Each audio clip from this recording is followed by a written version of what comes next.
The outlook wasn't brilliant for the Mudville Nine that day. The score stood 4-2, with but an inning left to play. When Cooney died at first, and Barrows did the same, a sickly silence fell upon the patrons of the game. A straggling few got up to go in deep despairing unrest. The rest clung to that hope which springs eternal in the human breast. They thought if only Casey could but get a whack at that, they'd put up even money now with Casey at the bat. But Flynn preceded Casey, as did also Jimmy Blake, and the former was a hoodoo, while the latter was a cake. So upon that stricken multitude, grin melancholy sat, for there seemed but little chance of Casey getting to the bat.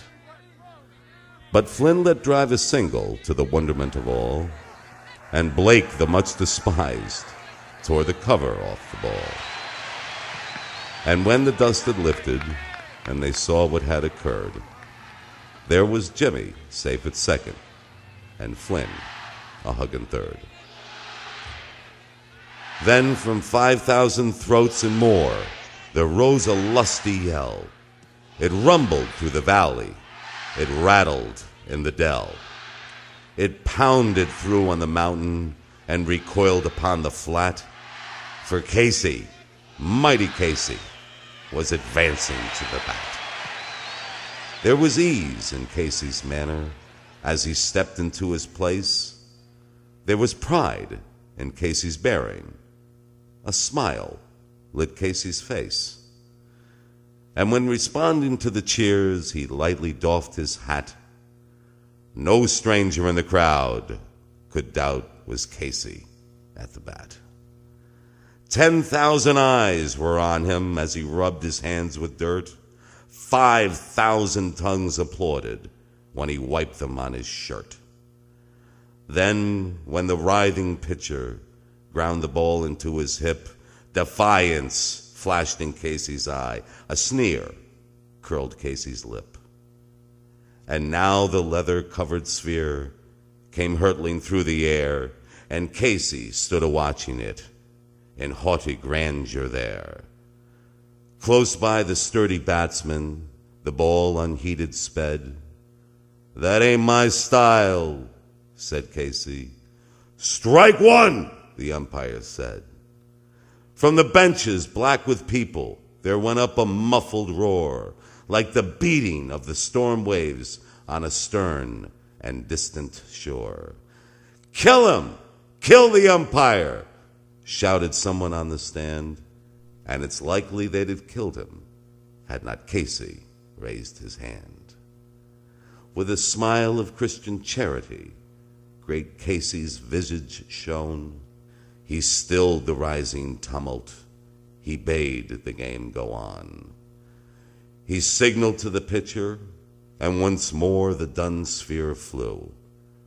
But Casey still ignored it, and the umpire said, "Strike two."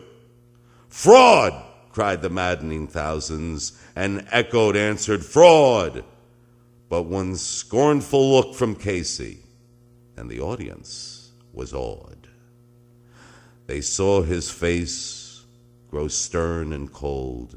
They saw his muscles strain, and they knew that Casey wouldn't let that ball go by again. The sneer had fled from Casey's lip. The teeth are clenched in hate. He pounds with cruel violence his bat upon the plate. And now the pitcher holds the ball, and now he lets it go. And so the air is shattered by the force of Casey's blow.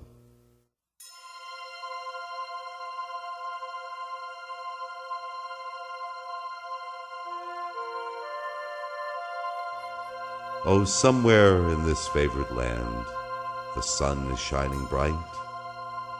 The band is playing somewhere, and somewhere hearts are light. And somewhere men are laughing, and somewhere children shout. But there's no joy in Mudville.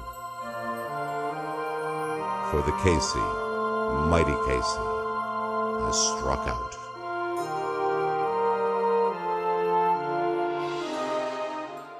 My grandpa's really old and his nurse said he gets confused on things. Let me tell you how it really ended. And so the air is shattered by the force of Casey's blow. Holy cow! That ball is out of here! The mighty Casey hit a walk-off 3-run homer. Mudville wins! Mudville wins! Mudville wins!